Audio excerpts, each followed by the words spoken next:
এরকম সুন্দর সকাল তোমরা কারা কারা দেখেছো অবশ্যই আমাকে জানিও। তো এই গল্পটা ছিল মামার বাড়ির রাতের, যেদিন রাত্রিবেলা কফি অর্ডার করে সারা রাত্রির জেগে ভোরের আলো ফোটার সাথে সাথে একটা গাড়ি বুক করে চলে গিয়েছিলাম ময়দানে। এটা আমরা আগেও করেছিলাম, তো কিছু ফটোকে রিক্রিয়েট করার জন্য এই পাগলামি। আর তার সাথে হচ্ছে এই যে দেখছো ঘোড়ার গাড়ি বুক করে নিয়েছিলাম। এটা বুক করার জন্য 500 রুপিস চার্জ নেয় ওরা, আর পুরোটা গোল করে একবার ঘোরায়। দেখতে পাচ্ছি এরকম অপূর্ব দৃশ্য ফিল করতে একবার প্লিজ কলকাতার সকালটা অনুভব করো, তাহলে বুঝতে পারবে কলকাতার কী টান। তারপরে একটা হলুদ ট্যাক্সি নিয়ে চলে গিয়েছিলাম রাইটার্স বিল্ডিংয়ের পাশে এই গলিটাতে। এখানে প্রচুর পরপর খাবারের দোকান আছে।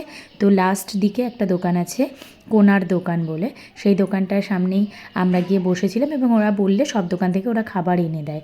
এই খাবারের একটা ভ্লগ আমি অবশ্যই পরে করব, সেখানে দেখে নিও। তো আমরা ভাই বোনেদের সঙ্গে একটা সুন্দর সকাল কাটিয়ে এভাবে বাড়ি ফিরলাম।